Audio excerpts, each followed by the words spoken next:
Olá, queridos irmãos, queridos alunos do curso Sabedoria Prática para a Vida.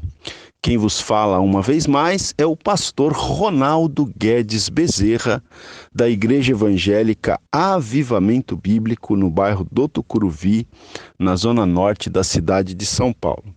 Muito bem, meus queridos, esta é a nossa aula número 43 e, com a permissão de Deus, vamos hoje estudar o capítulo 11 do livro de Eclesiastes. Capítulo 11 do livro de Eclesiastes. Então, vamos lá. Versículo 1 do capítulo 11 diz o seguinte: lança o teu pão sobre as águas, porque depois de muitos dias o acharás. Então, meus queridos, veja aqui, o texto está dizendo, né?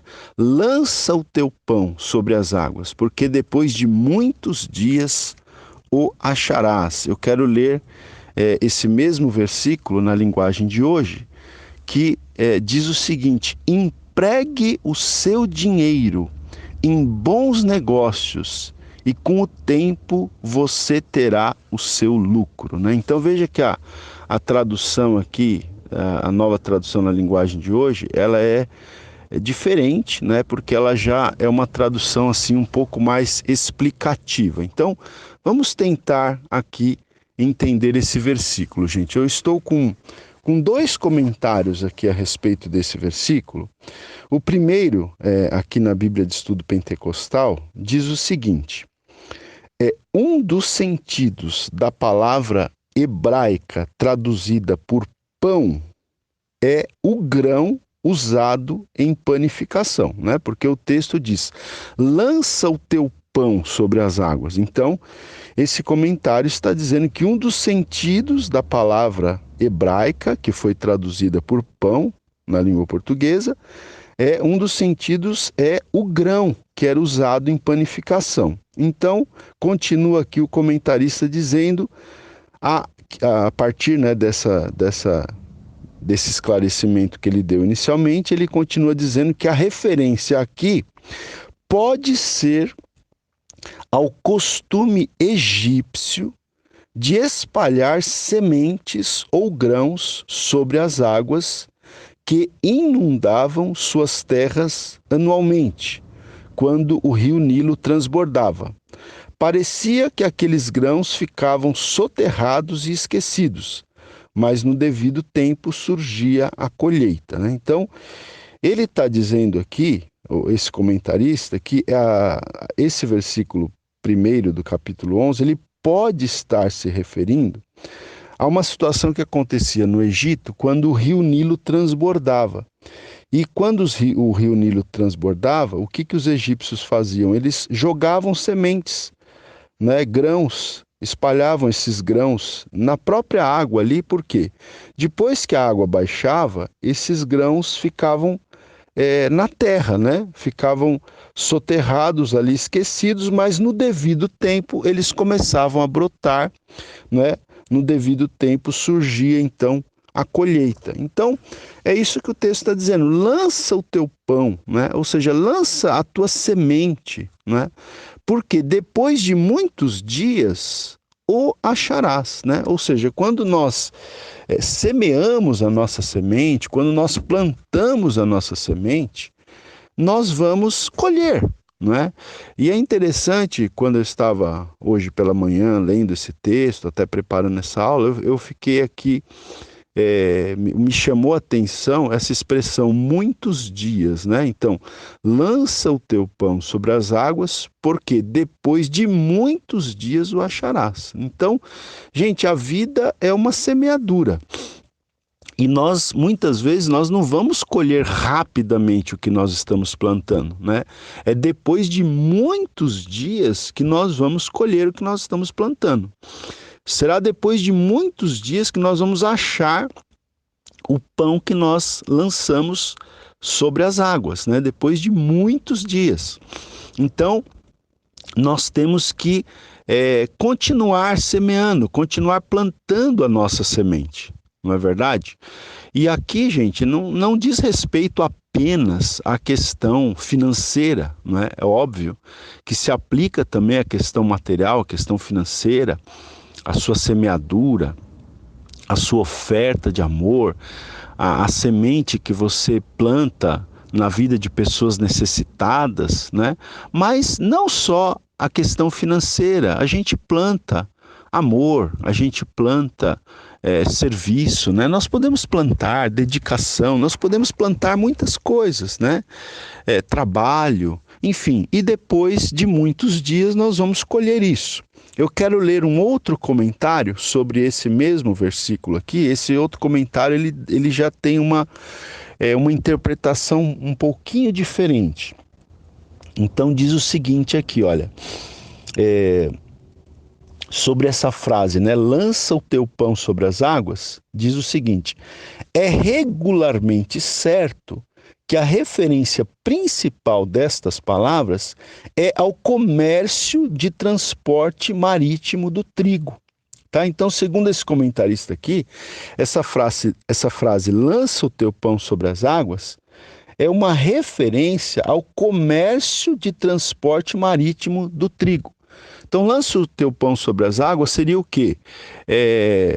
Você que é comerciante de trigo, então comercializa o teu trigo, né? Lança o teu pão sobre as águas, nos navios que vão transportar esse trigo, nos barcos que vão transportar esse trigo, lança o teu pão sobre as águas, comercializa, e depois de muitos dias você vai ter o retorno, né, desse investimento que você está fazendo, desse comércio que você está fazendo, tá? Então,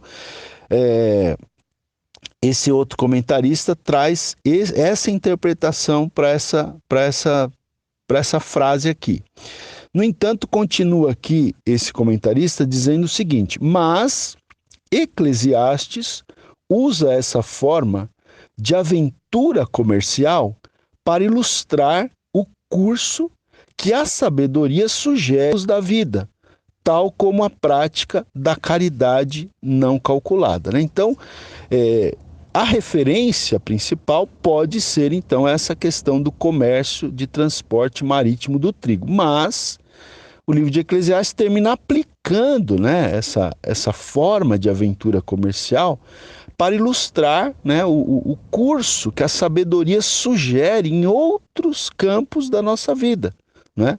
Ou seja, pode ser aplicado em várias áreas da nossa vida, tal como a prática da caridade não calculada, tal como você fazer o bem para outras pessoas sem ficar esperando retorno, né?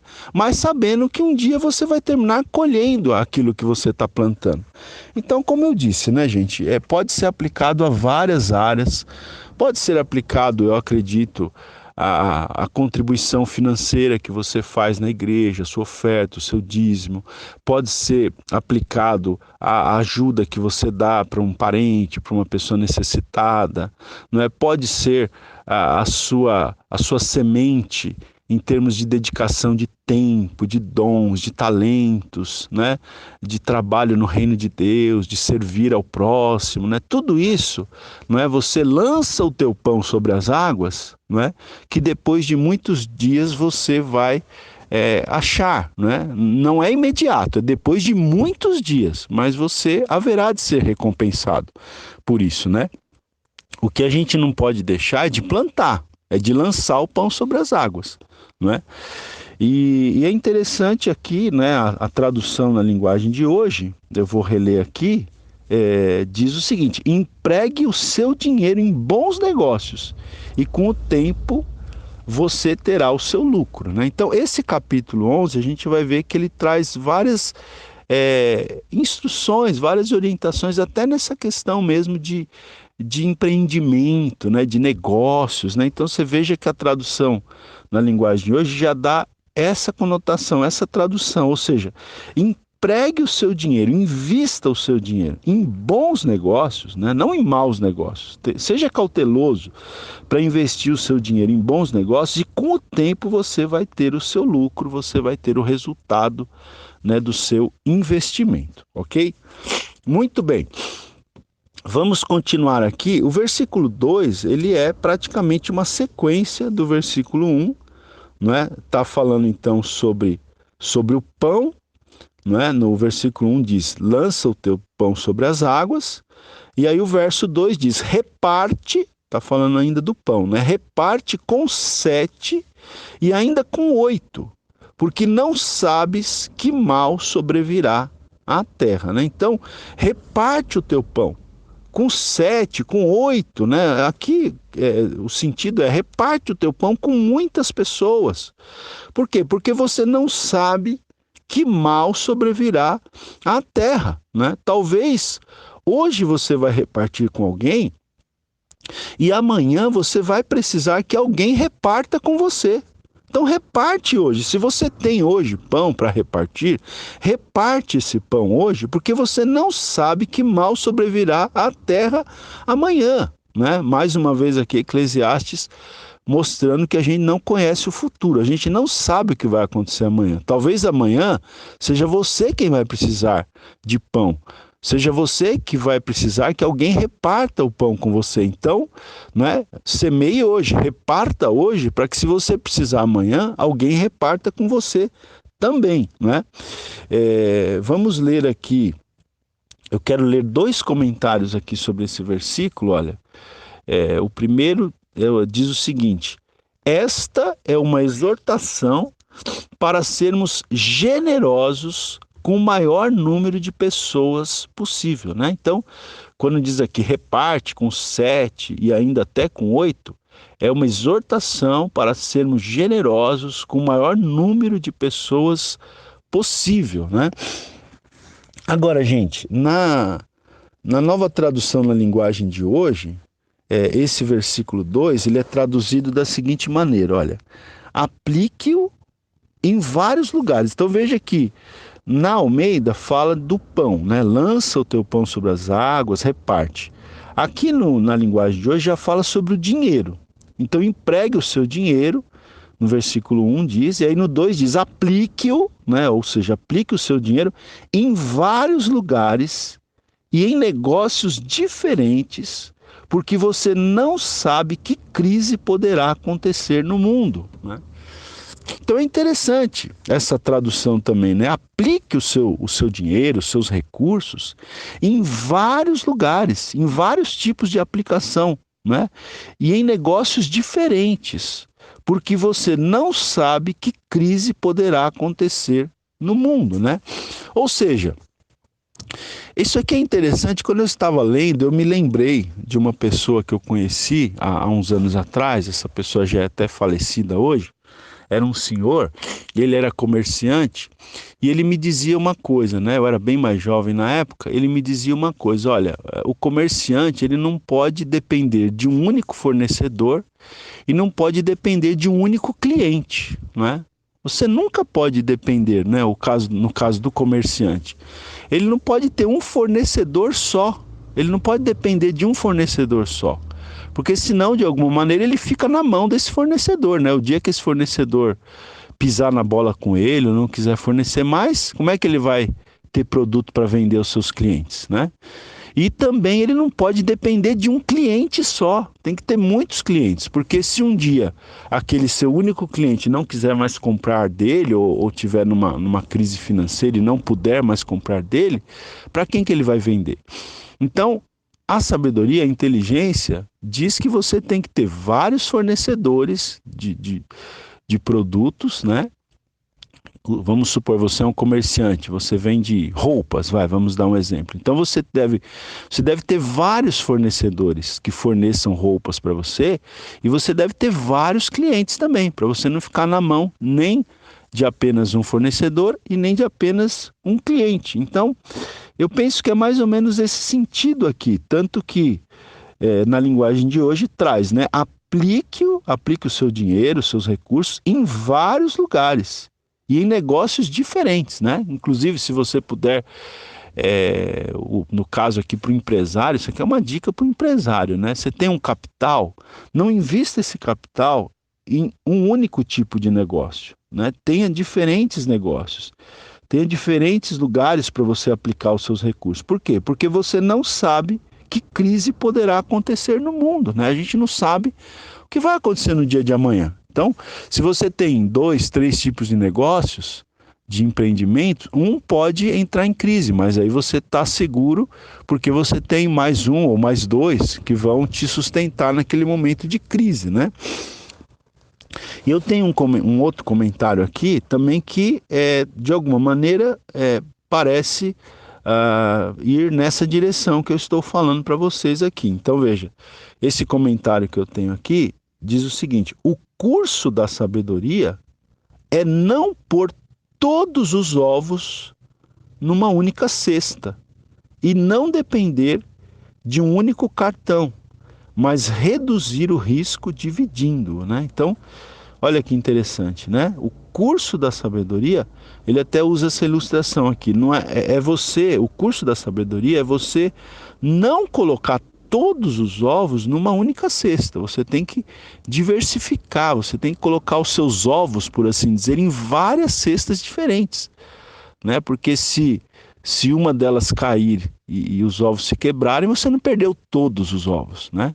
Então você diversifica e não depender de um único cartão, né? Também ele usa essa ilustração aqui, mas reduzir o risco dividindo, né? Então você reduz o risco dividindo o seu capital, aplicando o seu capital em vários empreendimentos diferentes, né, gente? Então, veja que interessante aqui o que a gente está falando, né? Porque o nosso curso chama-se Sabedoria Prática para a Vida. E aqui a gente tem, então, dicas bem práticas de sabedoria para investidores, para empresários, né? De repente, para alguém que quer ser um empresário aí no futuro. Você que está me ouvindo, às vezes você pensa em ter o seu próprio negócio, quem sabe aí no futuro. Então você tem aqui algumas dicas bem interessantes, né?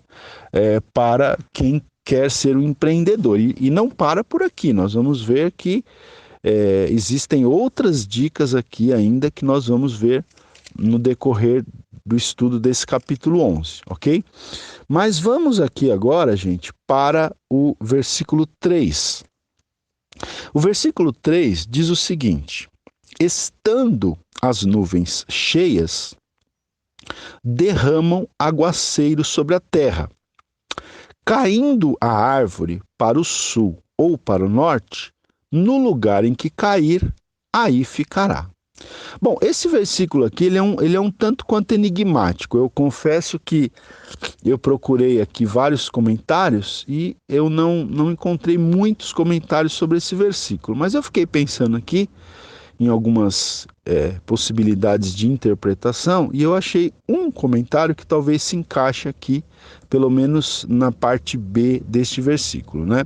A parte A desse versículo diz o seguinte: estando as nuvens cheias, derramam aguaceiro sobre a terra, né? Então isso é uma coisa meio óbvia, mas o que o autor está querendo dizer com isso, né? É óbvio que quando as nuvens estão cheias, estão carregadas, é sinal de que vai vir uma grande chuva, vai vir um aguaceiro sobre a terra, né? Nós mesmos, muitas vezes, somos capazes de olhar para o céu, de ver aquelas nuvens negras carregadas e a gente fala, ó, vai cair chuva aí, vem chuva por aí, vem chuva forte por aí, né? Então, eu penso que aqui o que ele está querendo dizer é o seguinte, que quando certa medida se enche, gente, aí não tem jeito de evitar a consequência, né? Se as nuvens estão carregadas, não tem jeito de evitar a chuva. E assim, eu penso que se aplica em várias áreas da vida, né? Vamos supor, quando uma pessoa começa a fazer muita coisa errada, né? Ela vai... É como se aquela nuvem de coisas erradas fosse se carregando, até que chega um ponto que as consequências vêm. A chuva vai vir, não tem jeito, né? Eu até me lembrei daquela expressão que nós temos lá no Antigo Testamento, que fala sobre o cálice da ira de Deus, né? Até fala-se lá no Antigo Testamento que sobre o cálice da ira de Deus em relação aos povos cananeus ali, não é? Que foram desalojados pelo povo de Israel, quando o povo de Israel conquistou a terra prometida. Em um certo ponto, Deus falou para Abraão que a medida do cálice da ira de Deus contra os cananeus ainda não estava cheio, né? Mas quando o povo, então, depois de muitos anos, o povo saiu do Egito e rumou, né, em direção da terra prometida, ali de Canaã, então naquele momento o cálice da ira de Deus já estava cheio e se derramou sobre aqueles cananeus na forma de os israelitas terem conquistado, terem derrotado aqueles povos e conquistado aquela terra, né? Então, é isso. Há momentos em que o cálice se enche, aí não tem jeito, ele vai derramar, né? As nuvens estão carregadas, não tem jeito, vai chover, vai cair aguaceiro. Né? Então tem pessoas que vão brincando com a vida, vão errando, vão sabendo, conscientes que estão errando, vão abusando.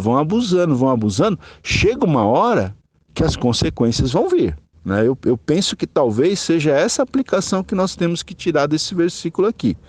Né? Que estando as nuvens cheias, derramam aguaceiro sobre a terra. Né? Então, que nós tenhamos temor de Deus, para agir de maneira correta e não de maneira incorreta, para que as nuvens não fiquem carregadas e a chuva não caia sobre nós, né? A chuva nesse sentido negativo, tá certo? E de repente a gente pode aplicar até para o lado contrário também, né? Quando a pessoa vai praticando boas ações, vai praticando aquilo que agrada a Deus, isso vai carregando também as nuvens de bênçãos, né? E aí não tem jeito, uma hora o aguaceiro de bênçãos, a chuva de bênçãos também vai cair sobre nós. Amém? Então, queridos, no próximo áudio eu vou comentar a parte B aqui do versículo 3 do capítulo 11 de Eclesiastes. Aula 43, áudio 2. Então, aqui vamos ver agora a segunda parte do versículo 3, que diz o seguinte: caindo a árvore para o sul ou para o norte, no lugar em que cair, aí ficará. Então, veja, gente, também nós temos aqui uma frase, né, um provérbio, vamos dizer assim, que eu fiquei também pensando, né, que tipo de aplicação que nós podemos tirar aqui, porque como a primeira parte do verso é um tanto quanto óbvio, né? Quando uma árvore cai, se ela cai para o sul ou para o norte, no lugar em que cair, aí ela vai ficar, pelo menos por algum tempo, né? Até que alguém a retire daquele lugar, a árvore vai ficar para o lado que ela cair, né? Ela vai ficar, se ela caiu para o norte, ela vai ficar caída no norte. Se ela caiu para o sul, ela vai ficar caída para o sul. Ok, isso é alguma coisa aparentemente um tanto quanto óbvia, mas o que é que está por trás dessas palavras? O que é que Salomão quis dizer quando ele trouxe esse provérbio aqui, até aparentemente um tanto quanto óbvio? Então, eu achei um comentário aqui que foi o que mais eu entendi como mais interessante, não é? Então, o comentarista diz o seguinte, que esse versículo, ele admoesta a socorrer em tempo, pois, posteriormente, o mal poderia ser irreparável, né? Ou seja, o que eu entendi, ou a aplicação que eu penso que a gente pode tirar aqui é a seguinte, é que quando a árvore cai, aí já não tem mais o que fazer, né? Para o lado que ela cair, ela vai ficar lá caída no chão, até que seja retirada. Então, o ideal é tentar evitar que a árvore caia, né? Porque depois que caiu, depois vai ficar lá para o lado que caiu, vai ficar. Então, o ideal é tentar evitar que a árvore caia, não é verdade? Então, por isso que esse comentarista diz que esse versículo, ele nos exorta a socorrer em tempo, né? Antes que a árvore caia. Porque depois que cair, aí não tem mais jeito, né? Aí não tem como reparar mais o estrago, né? Então, como ele diz aqui, esse versículo ele nos exorta a socorrer em tempo, pois posteriormente o mal poderia ser irreparável. Depois que a árvore cair, aí não adianta mais tentar reparar o problema, porque aí ela já foi ao chão, né? Então, eu penso que a aplicação que a gente pode tirar aqui é essa, né? É evitar a árvore de cair, né? Então, tentar antever um problema, né? Tentar prever e antever um problema e tentar resolver esse problema antes que seja tarde demais, antes que o molho azede, né, como se diz aí no ditado popular, aí não tem mais jeito de salvar aquela situação, tá certo? Muito bem, vamos seguir aqui, versículo 4. Olha, o versículo 4 também ele é muito interessante, gente. Esse versículo 4 é um versículo muito interessante. Diz o seguinte: quem somente observa o vento nunca semeará, e o que olha para as nuvens nunca cegará, né? Nunca colherá. Então, quem fica só observando o vento nunca vai semear, né? Ou seja, quem fica esperando as melhores condições para plantar a sua semente, para semear, nunca vai semear, porque você nunca vai ter as melhores condições para semear. É isso que o texto está falando aqui. Quem somente observa o vento, quem fica observando o vento, o tempo, esperando as melhores condições para semear, não vai semear nunca.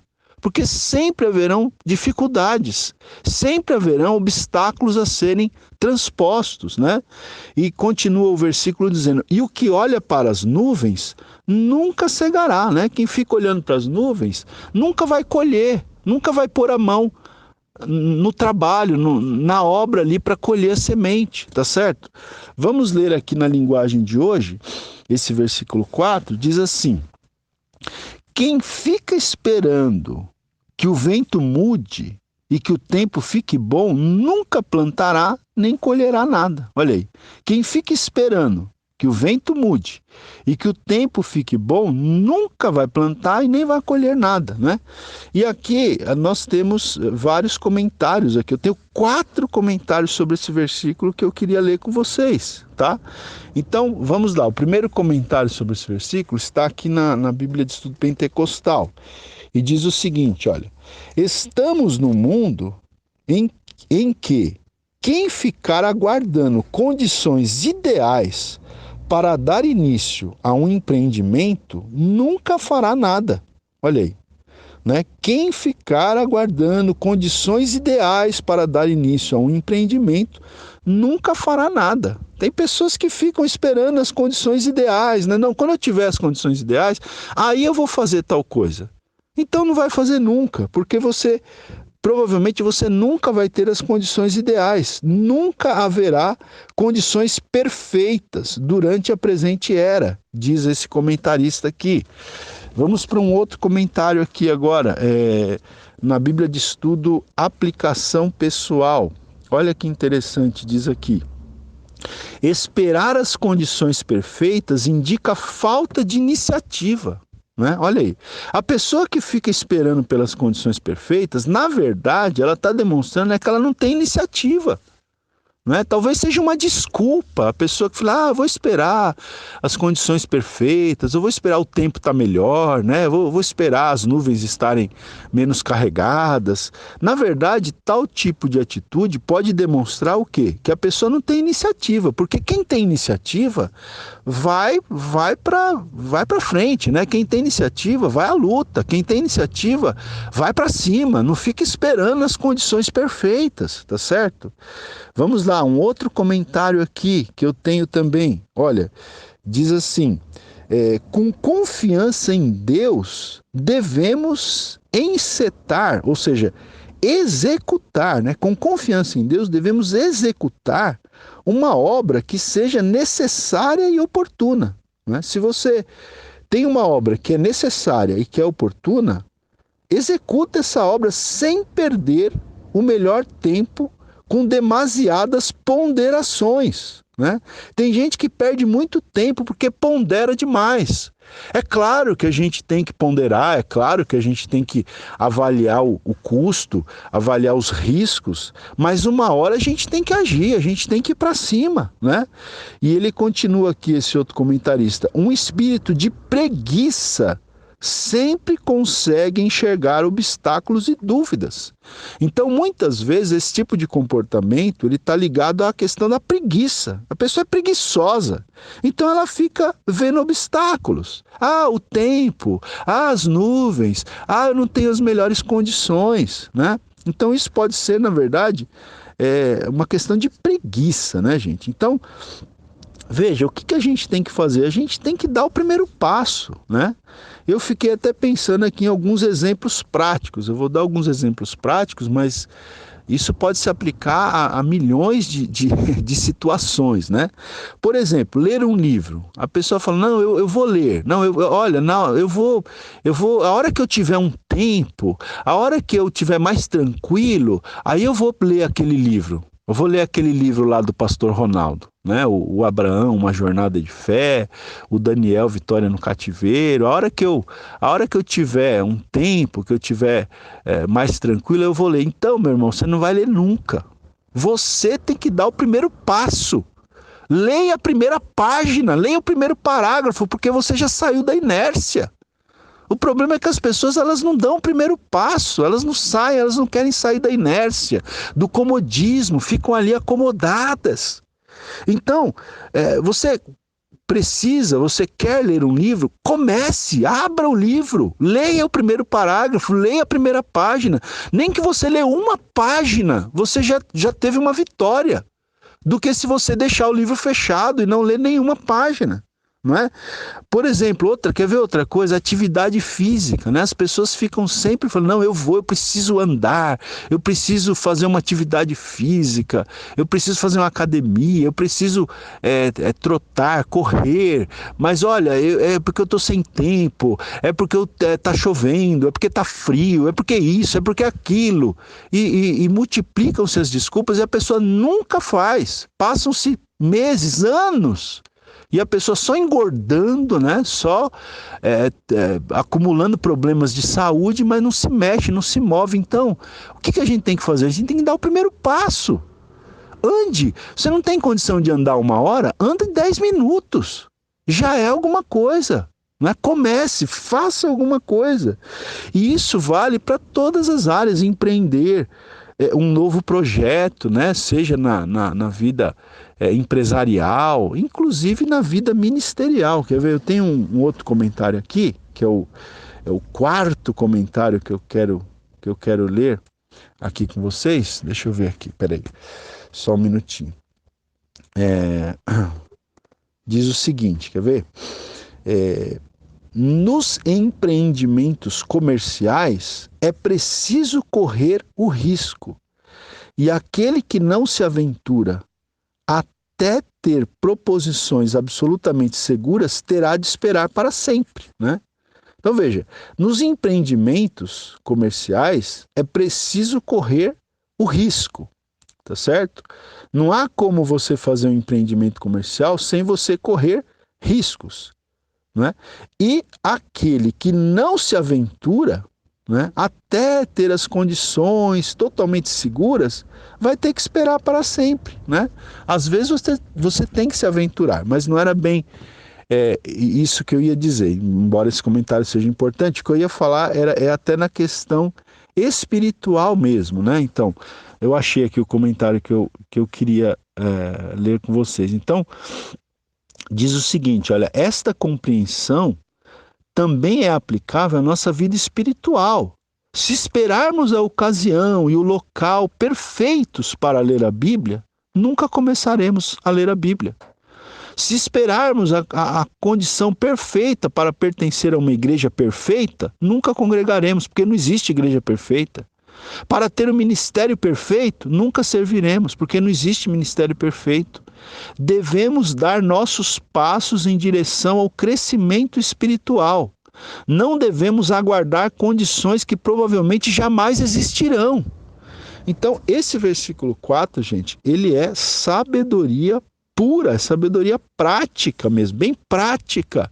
Dê o primeiro passo, não fique esperando as condições perfeitas, senão você nunca vai sair do lugar, né? Por que a gente vê que tem pessoas que não conquistam nada, não chegam a lugar nenhum?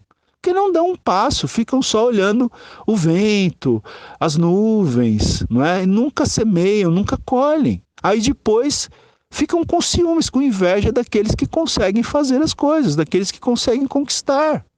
E ficam achando que para os outros é tudo fácil, mas não é.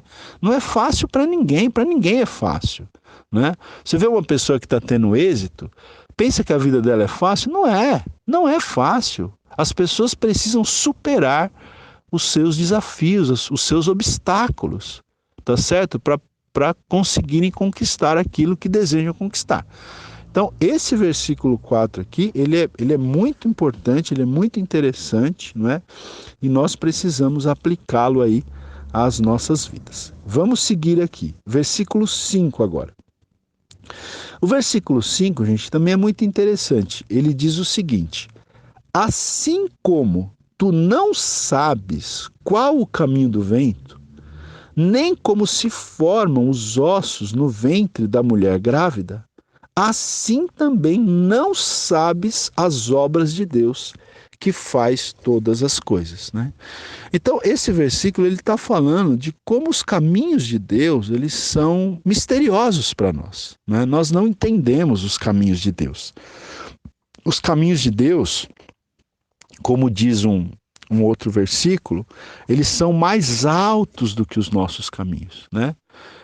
Os planos de Deus são mais altos do que os nossos planos. Nós frequentemente não entendemos os caminhos de Deus. Nós, como diz aqui, assim também não sabes as obras de Deus, que faz todas as coisas. Deus está no controle de todas as coisas. Às vezes a gente não entende as obras de Deus, os caminhos que Deus usa, né? Então esse versículo está falando, assim como você não sabe qual é o caminho do vento, e nem como se formam os ossos no ventre da mulher grávida, assim você também não sabe as obras de Deus, que faz todas as coisas. Porque a gente não sabe, a gente não conhece o caminho do vento, não é, gente? Principalmente na época em que esse livro foi escrito. Hoje ainda existe a tecnologia, existe a ciência, existe aí a meteorologia, né? Que de repente o pessoal consegue aí mais ou menos mapear, né, o caminho dos ventos e tal. Mas naquele tempo, principalmente, não existia isso. E nós que somos leigos, né, nós não sabemos mesmo. Você sabe qual é o caminho do vento? Qual o caminho que o vento vai percorrer? Até os meteorologistas às vezes erram nas suas previsões, né, com toda a ciência, com todo o estudo, com todo o equipamento que eles têm, né? Também nós não sabemos como se formam os ossos no ventre da mulher grávida. Isso é um mistério incrível. Porque quando se dá a concepção no ventre materno, como diz o Salmo ali, é uma substância ainda informe.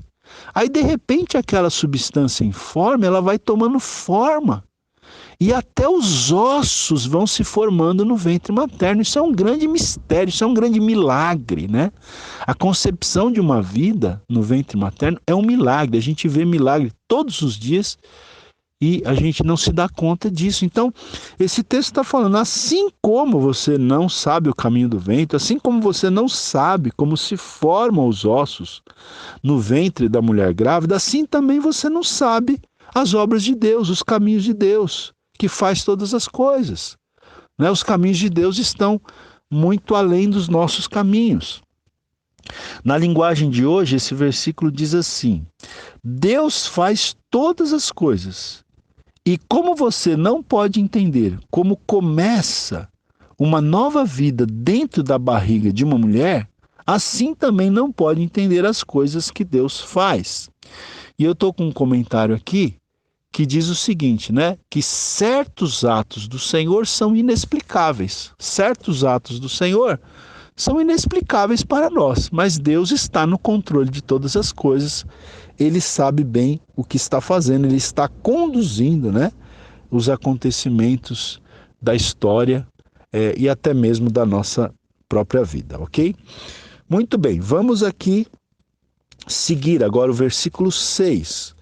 O versículo 6, gente, diz o seguinte, olha: semeia pela manhã a tua semente, e à tarde não repouses a mão, porque não sabes qual prosperará, se esta, se aquela, ou se ambas igualmente serão boas, né?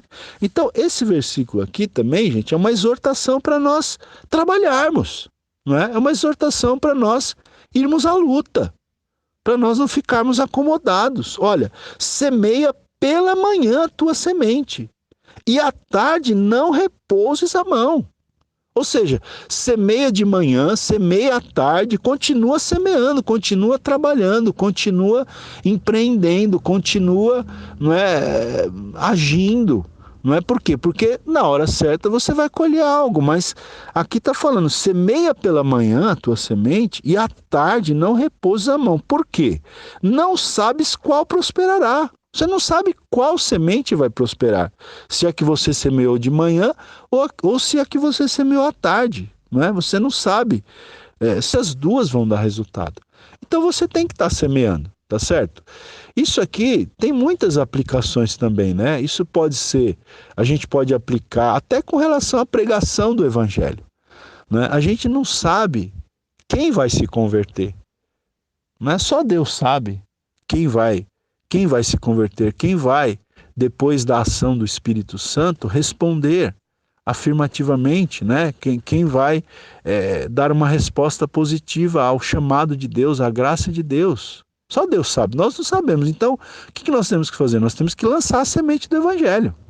Todas as oportunidades que você tiver de falar do amor de Deus, fale, não é? Porque você não sabe qual semente da palavra de Deus você lançou, qual que vai dar frutos. Então, lance, né? E deixe o trabalho com o Espírito Santo. Às vezes, aquela pessoa que você, né, imaginava que jamais se converteria, jamais daria atenção à palavra de Deus, de repente o Espírito Santo age ali, a pessoa se rende, né, ao Espírito Santo de Deus e vai dar frutos, né? Então, o que nós temos que fazer é semear. E, como eu falei, se aplica a várias coisas. Eu fiquei pensando aqui, também baseado nesse versículo 6, eu fiquei pensando até, por exemplo, nos vendedores, né? O vendedor, ele tem que atender todos os clientes. Ele não sabe qual cliente vai comprar, não é? Eu já trabalhei em comércio e é bem assim mesmo, né? Às vezes, alguns vendedores até meio que menosprezam certas pessoas que entram na loja, né? Às vezes a pessoa não está muito bem vestida, está meio mal vestida. Às vezes o vendedor pode até julgar mal, falar, esse aí não vai comprar. Mas às vezes é esse que vai comprar.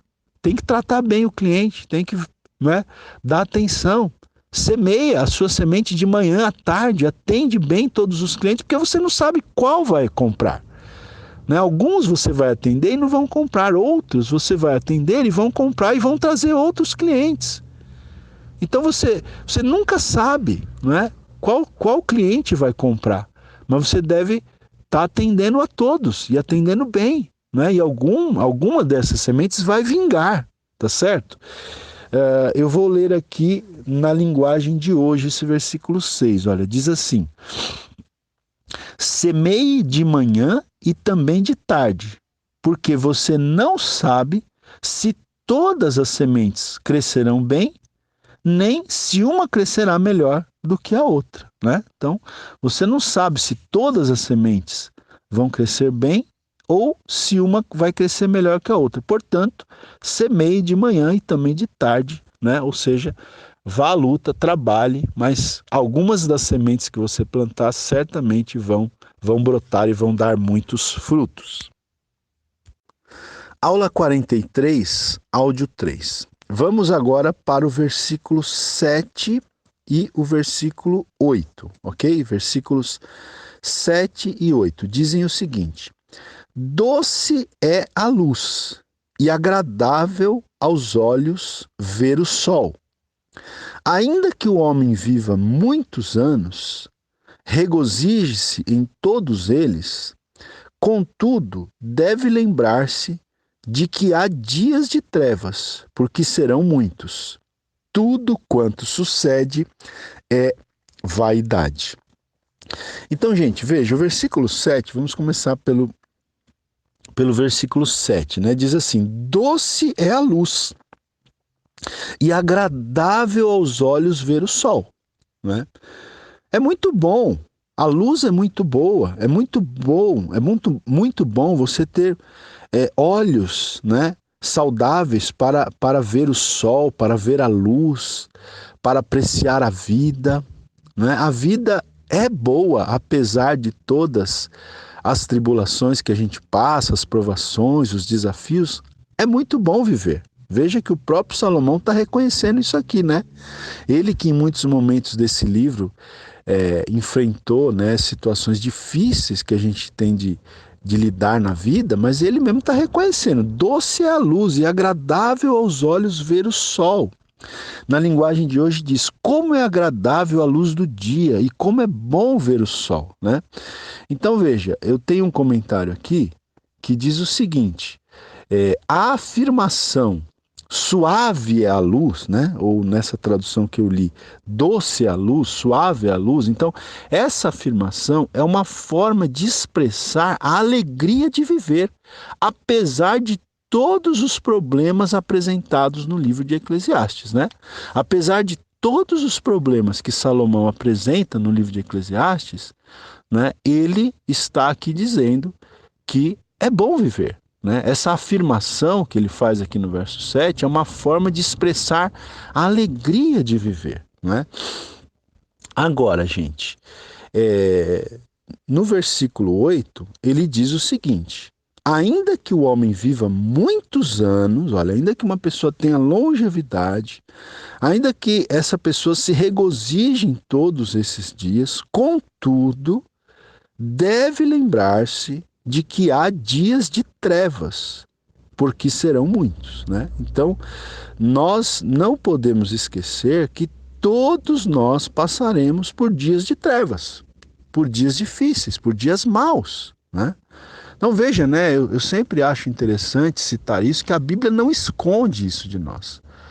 Paulo, falando aos Efésios, falando até sobre a batalha espiritual, ele fala que nós devemos estar preparados para o dia mau, porque o dia mau, infelizmente, chega para todos. A gente não quer, mas esse dia, infelizmente, chega para todos, né? Aqui Salomão está dizendo: lembre-se que há dias de trevas e que serão muitos, né? Nós temos que ter isso em mente. A Bíblia nos prepara para isso. Então veja que qualquer tipo de teologia que não leve isso em consideração está errada, né? Tem muita gente pregando aí que você nem pode passar por tribulações, né? Que se você passar por tribulações, se você passar por dias difíceis, ou é porque você está em pecado, ou é porque você não tem fé. Essa teologia, ela é errada, ela é falsa. Porque a teologia verdadeira, baseada na Bíblia, reconhece que a gente vai passar por dias difíceis, por dias maus, né? por dias de trevas, como diz aqui, como Jesus disse: no mundo tereis aflições. Tá certo? Então a palavra de Deus procura nos preparar para esse tipo de situação, tá? Então veja, eu vou ler aqui esse versículo 8 agora, na linguagem de hoje, que diz assim: viva alegre durante todos os anos da sua vida. Viva alegre durante todos os anos da sua vida. Mas, mesmo que você viva muitos anos, lembre que ficará morto durante muito mais tempo, né? Tudo o que acontece é ilusão. Então, a linguagem de hoje traduz o seguinte: que mais será o tempo que a gente vai estar morto, vamos dizer assim, do que vivos, né? Ou seja, a morte vai chegar para todos também, né? Aquela realidade que Salomão sempre encara aqui no livro de Provérbios, né? Mesmo que você viva muitos anos, né? O seu corpo vai ficar sepultado muito mais tempo do que os dias que você viveu, né? Então, a gente deve levar em consideração, né, a realidade da morte, tá certo? Eu quero ler aqui, queridos, 2 comentários ainda sobre esses versículos 7 e 8 aqui. Olha, o primeiro comentário é bem interessante e diz o seguinte, né? O sábio reconhecimento da incerteza do futuro torna o presente ainda mais importante, né? O fato de nós não termos incerteza quanto ao futuro torna o presente ainda mais importante. O presente é o único momento à nossa disposição. O amanhã está nas mãos de Deus e não sabemos o que o amanhã produzirá, né? Então, isso aqui é sabedoria, né, gente? Olha, o presente é o único momento à nossa disposição, né? Você não tem mais acesso ao passado porque o passado já passou, e você também não tem acesso ao futuro porque o futuro ainda não chegou. Então, o presente é o único momento à nossa disposição.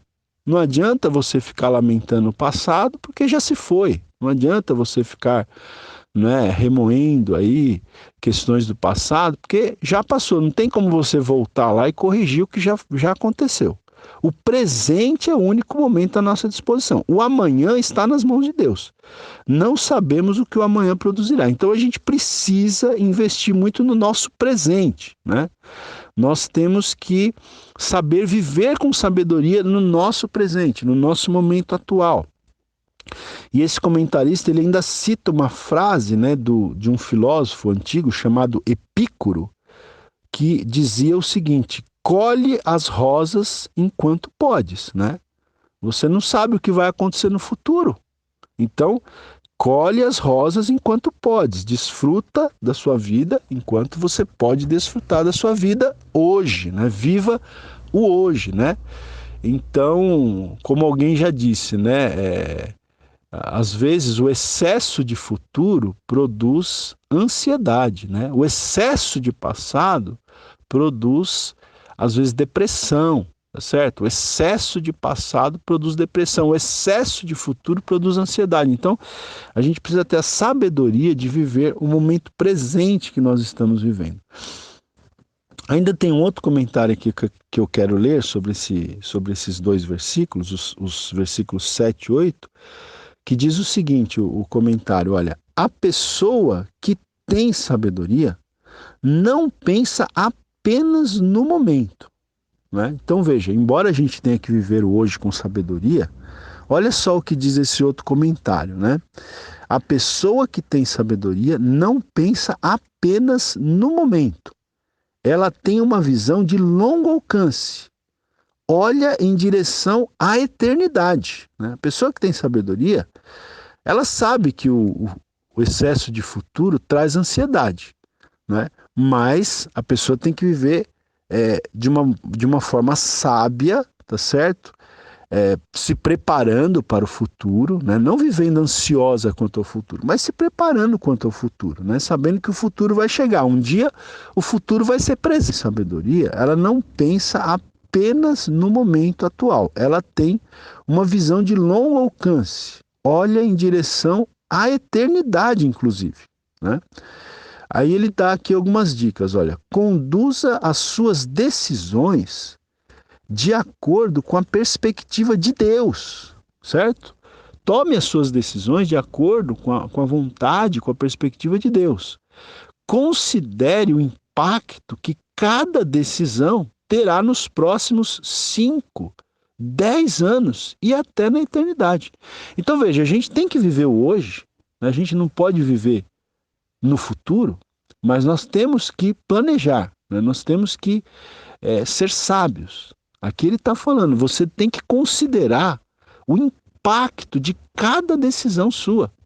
Uma decisão que você está para tomar hoje, que impacto que ela vai ter daqui a 5 anos, daqui a 10 anos, e até mesmo que impacto que ela vai ter na eternidade. Pense bem, né? Há pessoas às vezes que estão querendo se divorciar, né? Pense bem, que impacto que isso vai ter na sua vida, na vida dos seus filhos, daqui a 5 anos, daqui a 10 anos, na eternidade, né? E outras tantas decisões que a gente precisa tomar, né? Mudar de igreja, né? Uma coisa que tem que ser pensado com muita calma, com muita cautela, né, gente? Quantas pessoas mudam de igreja e depois não conseguem se adaptar e ficam, às vezes, naufragando aí na fé. Os filhos não crescem sem temor de Deus, né? E cada decisão, gente, uma decisão parece ser uma decisão tão banal, ela pode assumir, não é assim, uma importância tão grande no futuro. Então, considere o impacto de cada decisão, né? Nos próximos 5 anos, nos próximos 10 anos e até na eternidade, tá? Apesar de a vida ser curta, tenha em mente o propósito de viver com Deus para sempre, ok? Muito bem, vamos caminhando aqui já para o final. Nós temos mais 2 versículos apenas aqui no capítulo 11 de Eclesiastes. Então eu vou ler aqui o versículo 9. O versículo 9 diz assim: alegra-te, jovem, na tua juventude, e recreie-se o teu coração nos dias da tua mocidade. Anda pelos caminhos que satisfazem ao teu coração e agradam aos teus olhos. Sabe, porém, que de todas estas coisas Deus te pedirá contas, né? Olha que interessante, esse versículo ele é muito bom também, né, gente? Aqui o sábio Salomão ele está falando para os jovens, é uma palavra para os jovens aqui, olha. Alegra-te na tua juventude, né? Que o seu coração se recreie, né, nos dias da tua mocidade, que você ande pelos caminhos que satisfazem o teu coração, pelos caminhos que agradam aos teus olhos. No entanto, porém, todavia, entretanto, né, nós temos um grande porém aqui, você tem que ter consciência, jovem, que de todas estas coisas Deus te pedirá contas, tá? Então, eu quero ler aqui alguns comentários sobre esse versículo. Olha, aqui na Bíblia de Estudo Pentecostal diz o seguinte: Deus quer que o seu povo se alegre e que os jovens desfrutem da sua juventude. Veja, Deus não é contra isso. Deus quer que o seu povo se alegre, que os jovens desfrutem da sua juventude. Mas todo esse regozijo, né, toda essa alegria, todo esse regozijo deve ser moderado pelo reconhecimento de que Deus responsabilizará cada um por seus atos pecaminosos, né? Então se alegre, mas não peque, né? Porque Deus vai responsabilizar cada um pelos seus atos pecaminosos. Se o cristão, se o crente permitir que a sua vida espiritual degenere em mediocridades e na prática de coisas pecaminosas, o resultado será o quê? Será aflição e sofrimento no presente e julgamento no futuro, né? Então, se o cristão permitir que a sua vida espiritual, né, caia, degenere, né, em práticas de coisas que desagradam a Deus, qual que vai ser o resultado? Vai ser sofrimento, vai ser aflição no presente e vai ser julgamento no futuro, né? Sabe, porém, que de todas estas coisas Deus te pedirá contas, né? É o que diz o texto. Ainda sobre esse versículo, um outro comentário. Aqui na Bíblia Shed, nos comentários, as notas de rodapé da Bíblia Shed, diz assim: Deus não proíbe alegrias e prazeres. Olha aqui, gente. Quem acha que Deus proíbe alegrias e prazeres está muito enganado. Deus não proíbe alegrias e prazeres, né?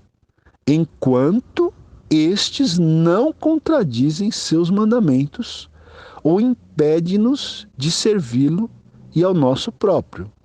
Sempre devemos nos lembrar do dia da prestação de contas, né? Então, a gente sabe que existem aqueles crentes, né?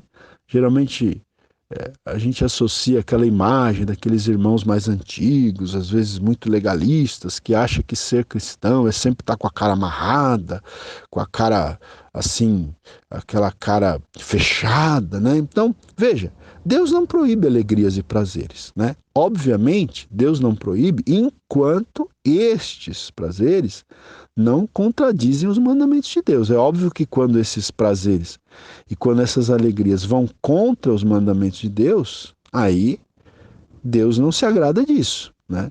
E nós vamos ter de prestar contas a Deus por isso, tá?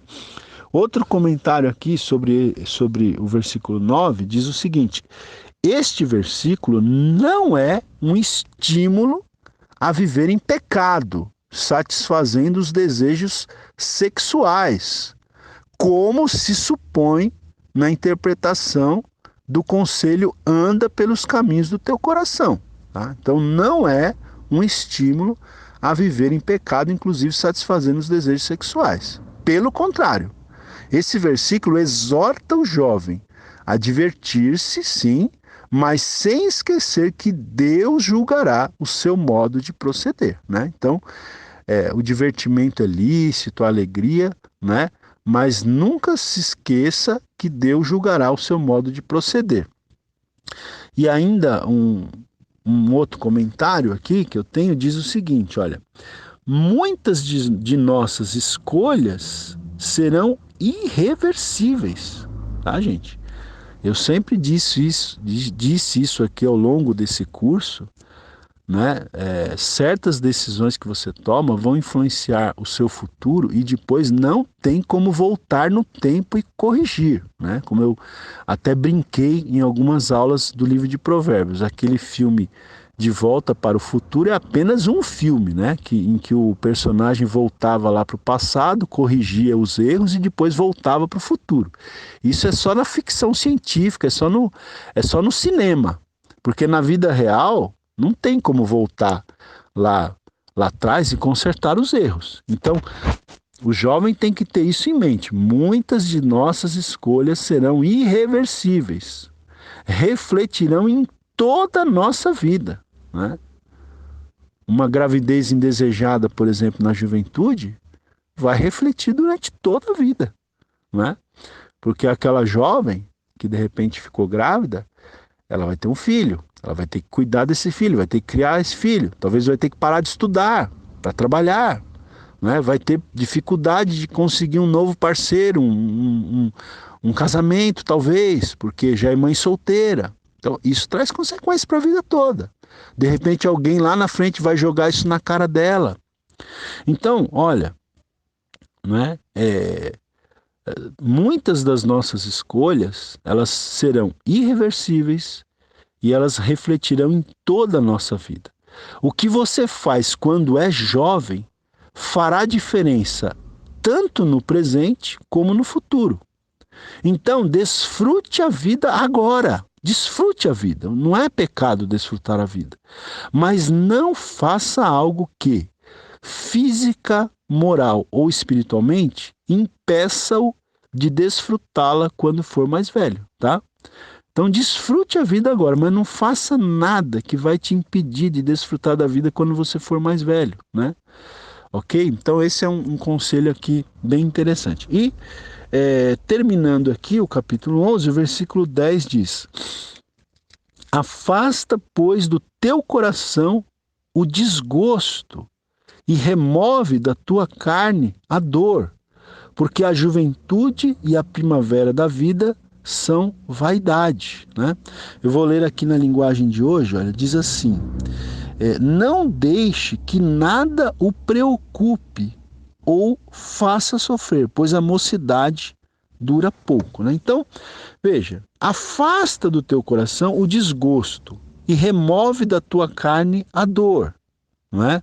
Não deixe que nada preocupe você ou faça você sofrer, né? Procure ter saúde emocional, né? Procure não ficar com o seu coração desgostoso, não ficar, né, com o seu interior ali, ou mesmo com a sua carne, com o seu físico dolorido, aquilo que você puder fazer para evitar a dor, né? Para evitar o sofrimento. Então, faça isso, tá certo? Por quê? Aí diz o texto: porque a juventude e a primavera da vida são vaidade, tá? A juventude e a primavera da vida são passageiras, tá, gente? Ninguém vai ser jovem para sempre. Ninguém vai ficar na primavera da vida para sempre, né? O inverno chega para todo mundo, na vida de todo mundo, tá certo? Então eu quero ler um último comentário sobre esse versículo 10, que diz assim, olha: infelizmente a juventude não perdura, passa também como o vapor, né? A juventude não perdura. Pense em uma pessoa jovem, né? Se você é uma pessoa um pouco mais velha, olhe para uma pessoa jovem e você pense o seguinte: olha, isso vai passar. Porque nós que já estamos aí, né, mais velhos, eu no meu caso, que já estou na meia idade, estou com quase 50 anos, um dia eu já fui jovem, hoje eu já estou com quase 50 anos, né? Espero chegar na velhice, com a permissão de Deus, tá certo? Mas a juventude, gente, ela passa, né? Como diz aqui, ficamos velhos cedo demais e sábios tarde demais, né? Então, ficamos velhos cedo demais, a juventude passa e passa rápido, né? Então, nós temos que atentar aqui para os conselhos da palavra de Deus. Ok, meus queridos? Muito bem, então, aqui nós terminamos a nossa aula número 43. Fica faltando apenas mais uma aula para a gente concluir o livro de Eclesiastes e concluir também o nosso curso de sabedoria prática para a vida. Então, até a próxima aula, até a nossa próxima e última aula, permitindo Deus.